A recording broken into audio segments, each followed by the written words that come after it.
At 16 hours Universal Coordinated Time on October 27, 2025, the current orbit solution for asteroid Apophis lists a closest approach on Friday, April 13, 2029, near 21 hours 46 minutes Universal Coordinated Time, at a distance on the order of 31,600 kilometers above Earth's surface. The prediction comes from combined optical astrometry and radar ranging that have steadily compressed the uncertainty region since the 2021 radar campaign. The practical meaning is direct. The encounter is close, it is safe, and small but important updates to the timing and geometry continue as new measurements are assimilated. If you value evidence-based space coverage, subscribe, give a like, and comment with your location and what you plan to observe on the flyby night. The reason there are quiet tweaks is that non-gravitational forces and new measurements modify the state vector at a very fine level. Thermal re-radiation of sunlight produces a small acceleration known as the Yarkovsky effect. That acceleration is tiny, but across many years it shifts the path by measurable amounts. Radar ranging in early March 2021 from the Goldstone antenna and the Green Bank telescope, combined with a long arc of optical positions, pinned down the rotation state and the along-track drift well enough to rule out earlier, low-probability impact scenarios in later decades and to refine the 2029 geometry. The removal of those scenarios and the continued updates to the closest approach time are a direct outcome of those data. The updated solutions also show that Earth's tidal field during the encounter will alter the asteroid's spin state and orbit class afterward, with changes to its rotation expected but fragmentation not expected. Today's anchor for planning is straightforward. The pass occurs on the evening of April 13, 2029 in Universal Coordinated Time, visible from parts of Europe and Africa after sunset. The peak naked eye brightness is forecast around 3rd to 4th magnitude for several hours near closest approach, bright enough for unaided observers under dark skies. The track across the sky is fast. The apparent motion reaches several tens of degrees per hour near maximum. The top-level expectation for the public is visibility without optical aids from dark sights and dramatic apparent motion when compared against background stars. The top-level expectation for operators and scientists is a controlled, well-characterized passage inside the ring of geostationary satellites, with extensive professional and amateur observations before, during, and after the event. The measurement foundation for these statements is conservative. Optical astrometry provides positions on the sky against catalogued stars. Radar adds range and line-of-sight velocity measurements that break degeneracies in the orbit fit. Thermal models, shape models, and rotation state models inform the non-gravitational acceleration estimate. Jet Propulsion Laboratory orbit solutions merge these inputs with high-precision planetary ephemerides to propagate forward to the April 2029 flyby. Each new measurement slightly adjusts the B-plane coordinates that describe the geometry of the encounter, which is why you will continue to see small changes in the predicted closest approach time at the level of seconds to tens of seconds and small shifts in the predicted sky track as more data arrive. 1. Today's event and what it means. The near-term events to watch are not flares or solar eruptions in this case, but scheduling milestones that drive the last incremental improvements before the encounter. Expect additional optical astrometry through 2026 and 2027 from professional surveys and targeted campaigns. Expect refined shape and rotation solutions from light curve inversions and from thermal infrared data reductions. Expect operational planning updates from the OSIRIS Apex mission team as they target their proximity operations after the flyby. The predicted observational impacts for the public are clear skies, a dark sight, and a direct line of sight toward the southwest to west depending on longitude for Europe and Africa during the early universal night hours of April 13, 2029. The predicted impacts for operations are routine conjunction screening for satellites in the geostationary belt and a very low-risk environment because the asteroid has a well-known path and a small cross-section. 2. How the trajectory physics works. The orbit of an asteroid around the Sun is set by gravity from the Sun and the planets and by small additional forces. The largest non-gravitational term relevant here is the Yarkovsky acceleration, driven by absorbed sunlight re-radiated as heat from a rotating body. The sign and magnitude of that acceleration depend on the spin axis orientation, surface thermal inertia, surface roughness, and the rotation period. For Apophis, Radar imaging and light curve analysis constrain the rotation state and enable a bounded estimate of the Yarkovsky drift. That estimate, coupled with decades of optical astrometry, moves the 2029 B-plane target point by small, but consequential amounts relative to early 2010 predictions. Tidal forces during the close approach add another layer. As Apophis passes well within the distance of geostationary orbit altitude, Earth's gravity field will torque the asteroid.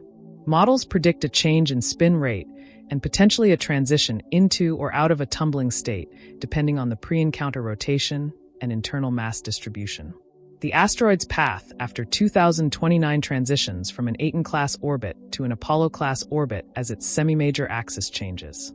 That is a geometric consequence of an Earth encounter that exchanges energy and angular momentum between the asteroid and Earth. The other persistent source of trajectory refinement is the treatment of measurement errors. Optical positions have catalog-dependent systematics that have been reduced with modern catalogs. Radar measurements carry thermal and instrumental systematics that are modeled and calibrated. When these are reprocessed with improved star catalogs or radar calibrations, the orbit solution tightens.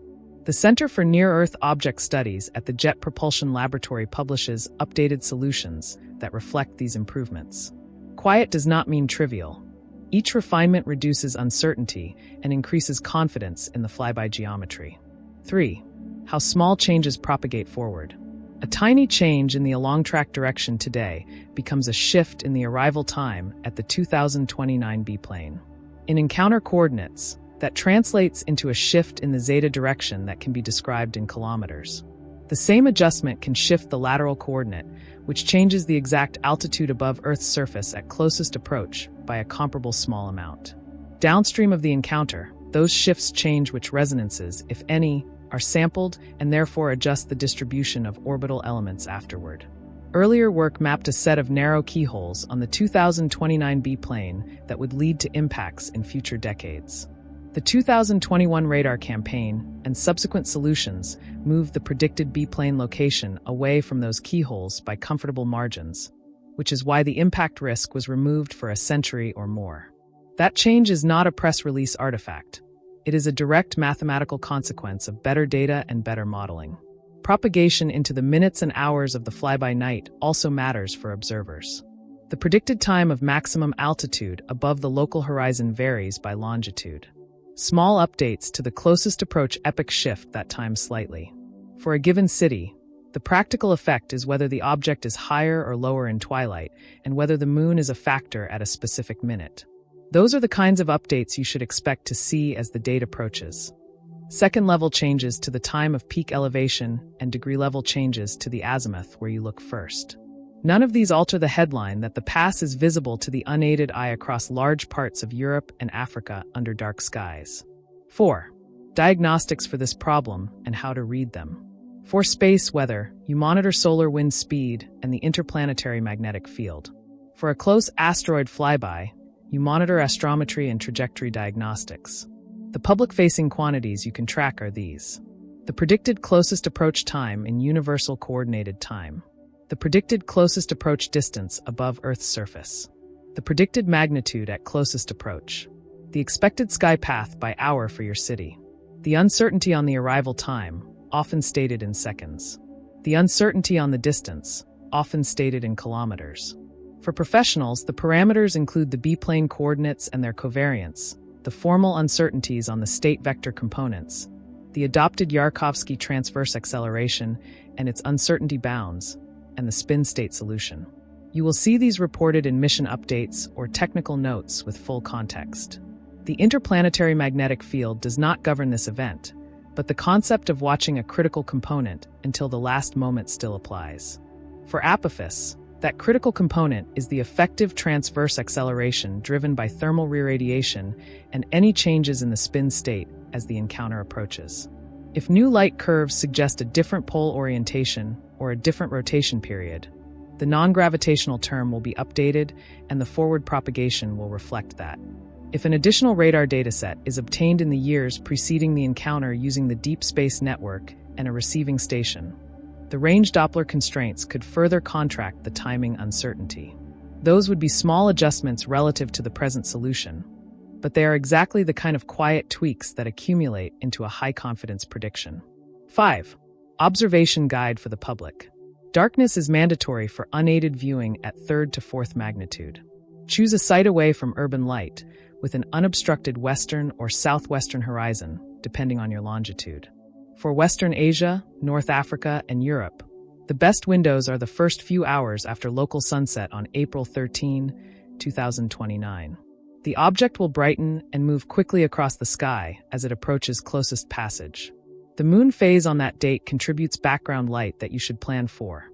Check the exact phase and altitude for your location as the date approaches. Use a printed or downloaded star chart customized for April 2029 for your latitude. For photography, use a wide-field lens on a tripod. Start with an exposure of 1 second at a wide aperture at high sensitivity. If the trail is short and the object is dim, extend to 2 or 3 seconds. If the trail is too long for your taste, shorten to fractions of a second while raising sensitivity. Use continuous shooting to capture the motion frame by frame. If you have a tracking mount, turn tracking off to record the streak against the star field. Keep your lens free of dew with a simple heater band if you have one. The object's fast apparent motion means that long exposures will produce long streaks. That is not a defect, it is a record of the angular speed. For binocular observers, any standard binocular will show a bright moving point. The main technique is to lead the motion slightly in the direction of travel and let the object cross the field. 6. Technology and operations impacts. The pass is inside the altitude of the geostationary arc, which is approximately 35,786 kilometers above Earth's surface. Satellite operators already run conjunction assessments and do not require special action here because the object has a known path and the time spent inside the belt is brief. Tracking networks will be busy with coordinated optical and radar campaigns. Air traffic and aviation navigation will not be affected. Radio astronomy and radar facilities will schedule dedicated tracks for delay Doppler imaging and ranging during windows when the geometry allows sufficient signal. The main risk management action is communication, making sure that observers and the public understand that this is a close, safe pass and that the brightness and speed are expected. 7. Historical context and baselines.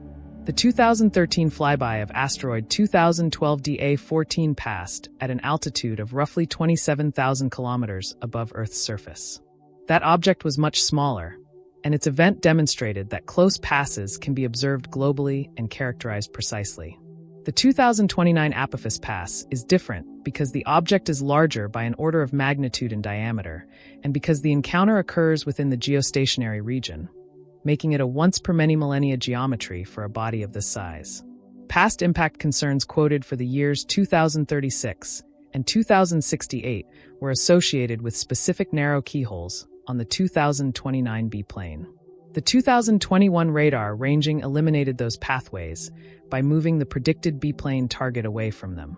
That is the clean, technical reason that risk was removed for a century or more. 8. What happens next and how to verify updates.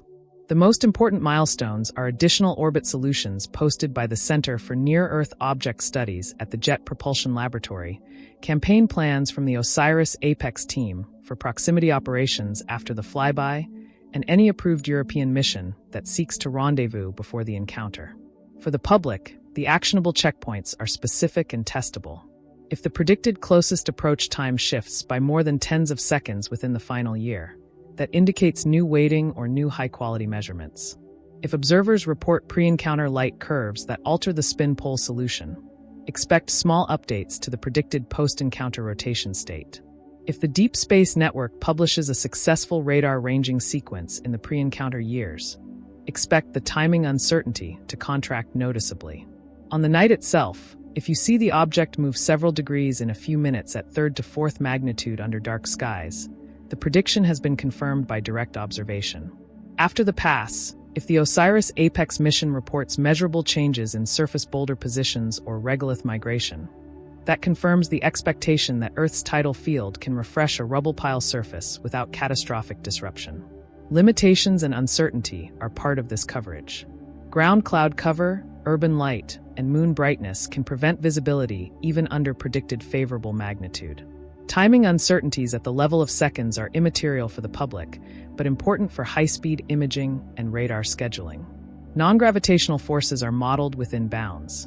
If surface thermal properties differ from current assumptions, the along-track acceleration can be slightly different, and the solution will be updated. None of these limitations change the safety conclusion or the planning guidance. On-screen callouts for clarity during narration should use explicit labels in full words.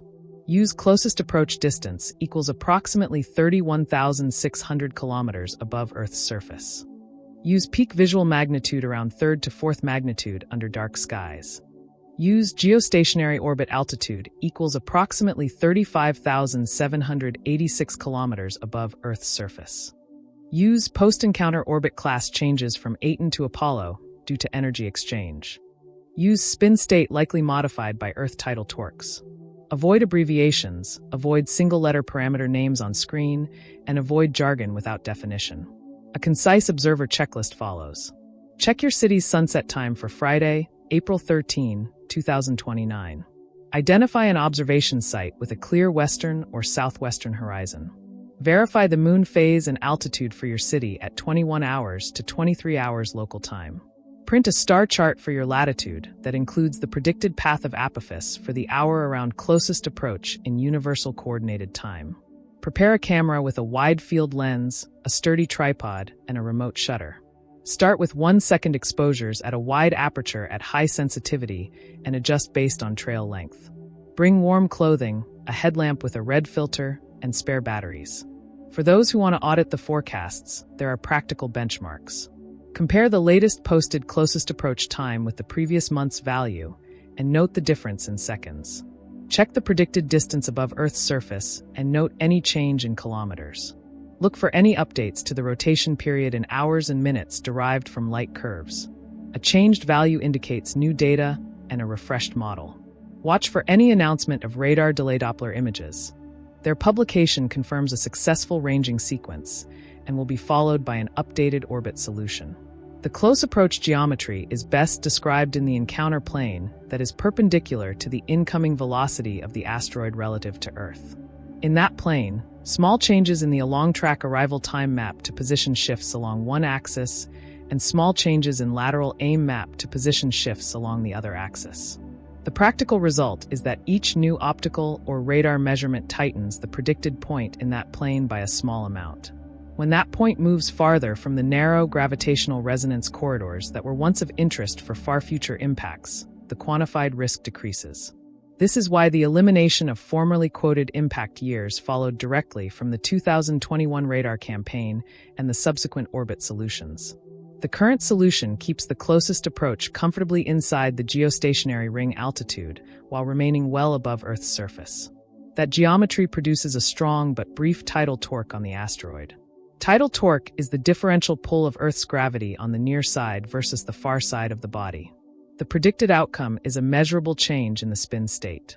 If the pre-encounter rotation is simple, the post-encounter rotation can speed up or slow down and the spin axis can tilt. If the pre-encounter rotation is already slightly excited, the post-encounter state can enter a non-principal axis rotation, also called tumbling. The bounds on these changes come from shape models and interior strength estimates. They point to a significant modification of spin without any expectation of structural breakup.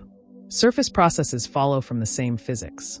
A rubble pile body held together by its own gravity and small cohesive forces can experience regolith motion, boulder resettling, and small landslides when the external tidal field briefly exceeds internal friction thresholds.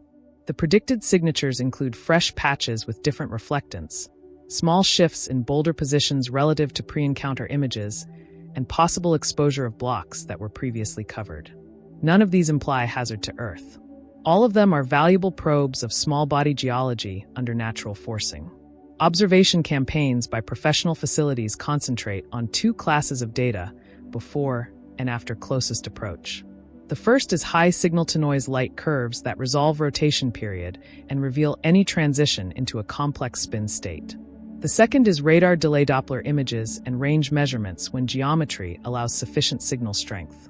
Together, these data reduce uncertainties in the non-gravitational acceleration and in the post-encounter orbit. The cadence of updates matters.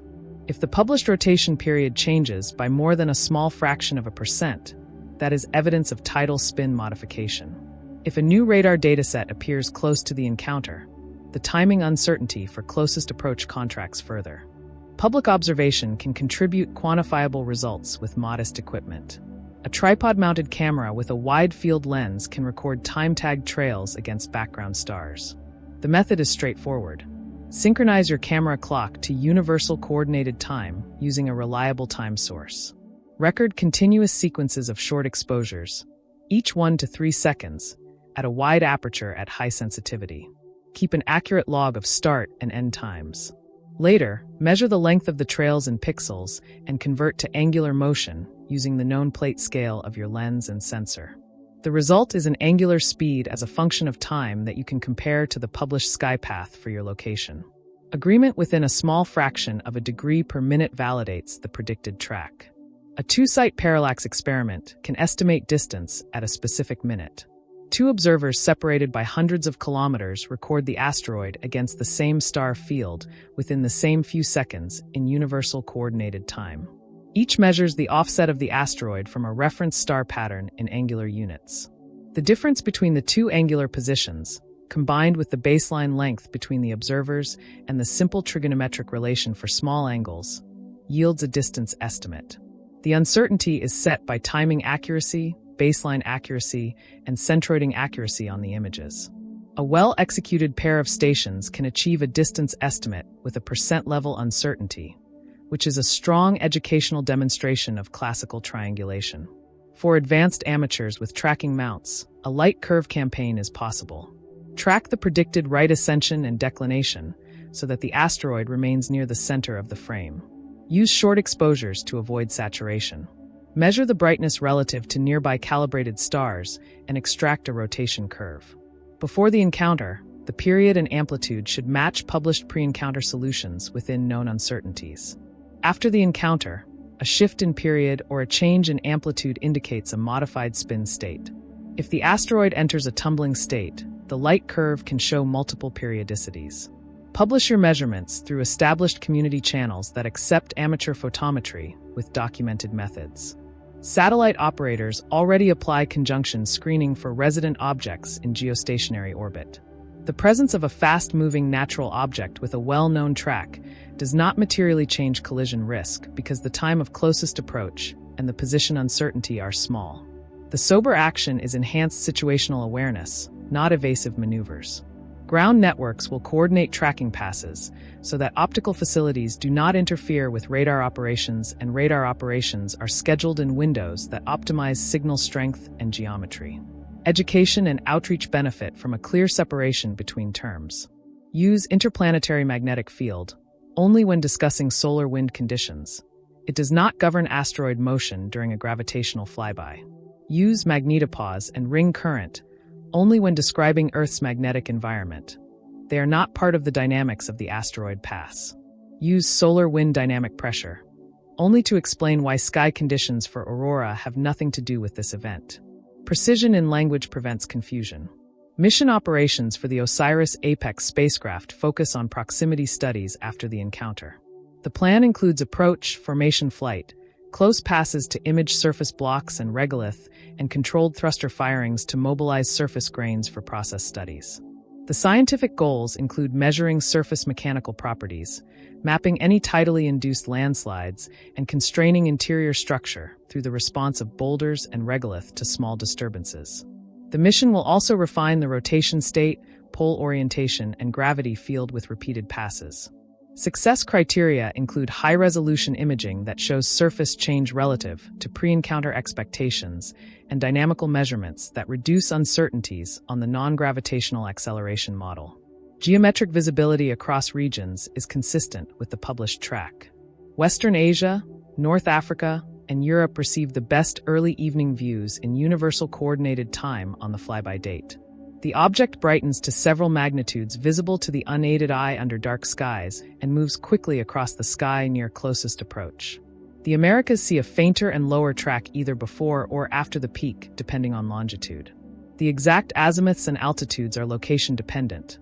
The practical instruction is to use a planetarium program or printed charts for your latitude and longitude, and to verify the predicted path during the week of the event. Small updates in the predicted closest approach minute can shift your best window by several minutes. The instrumental limits of ground observing should be disclosed. Thin cloud, haze, and bright moon conditions can erase a third or fourth magnitude object from a city sky. Atmospheric seeing has little effect on a bright moving point recorded with short exposures, but poor transparency will reduce measured brightness and can bias comparisons if not corrected. Camera sensors can saturate on bright stars in very long exposures, which complicates photometry. Use short exposures and repeat often. Keep lens surfaces free of dew with gentle heat and repeat focus checks through the session, because temperature changes can shift focus. Quiet trajectory tweaks continue because thermal models improve with better input. Surface thermal inertia is estimated from infrared measurements and from the observed seasonal lag in thermal emission. Surface roughness modifies the beaming pattern of re-radiated heat. Both parameters feed a model that predicts the small along-track acceleration.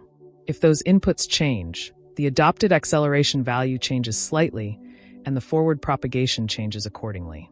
The sign and magnitude remain consistent with past determinations, so the expected closest approach distance and time move only by small amounts. Communicating those small shifts as routine is part of responsible coverage. Downstream dynamics after 2029 are worth a plain statement. The encounter exchanges energy and angular momentum between Earth and the asteroid. The semi-major axis of the asteroid increases, moving it from an Aten-class orbit to an Apollo-class orbit. The orbital period increases. The set of future Earth-approaching opportunities changes accordingly. Mapping of gravitational resonance corridors in the decades after the flyby shows no credible pathways to impact within the next century because the 2021 radar ranging and subsequent optical data moved the encounter point away from those narrow corridors. This remains a data-driven conclusion and is open to revision only if future measurements demand it. A clear checklist for the days around the event helps observers and analysts. 2 weeks before the flyby, download or print the current sky path for your location. 1 week before the flyby, test your camera, verify time synchronization to universal coordinated time, and rehearse short exposure sequences. 2 days before the flyby, check for any updated predicted closest approach time and adjust your planned start time by a few minutes if needed. On the day, arrive early to set up in remaining twilight and confirm focus on a bright star. During the peak hour, prioritize continuous short exposures over long single frames to capture motion cleanly. Afterward, back up your files, record your observing conditions, and note any interruptions by cloud or haze. Professional benchmarks for real-time verification are precise. If additional radar ranging is obtained in the final approach, the formal uncertainty on the closest approach epoch should contract to the level of seconds. If the pre-encounter light curve solution is updated with new period and pole, the predicted post-encounter rotation state will carry tighter bounds. If the spacecraft proximity campaign reports immediate surface changes consistent with weak cohesion and mobile regolith, that confirms the expectation that strong tidal forcing at tens of thousands of kilometers above Earth's surface can refresh a rubble pile surface without catastrophic failure. The communications environment benefits from concrete on-screen labels. Use closest approach time in universal coordinated time, followed by the value in words. Use closest approach distance above Earth's surface, followed by the value in words. Use predicted unaided eye magnitude range under dark skies, followed by the range in words. Use apparent sky motion measured in degrees per hour, followed by the range in words. Avoid acronyms alone. Avoid shorthand. Keep every unit in full words on first mention in each segment. A short section on what not to expect closes common misconceptions. There is no expected effect on tides, whether plate tectonics, earthquakes, volcanoes, or human biology. There is no expected effect on communications beyond ordinary tracking coordination for observatories and satellites. There is no expected increase in meteors related to this body during the pass. The visible effect for the public is a moving point of light of a few magnitudes that traverses the sky faster than typical stars and planets. For audiences who want to test forecasts in real time, use these explicit triggers. If the published closest approach time shifts by more than a few tens of seconds within the last month, that indicates either new high-quality measurements or a change in the adopted non-gravitational acceleration. If published estimates of brightness change by more than a few tenths of a magnitude within the last month, that indicates either a revision in the phase function or an update in the shape model.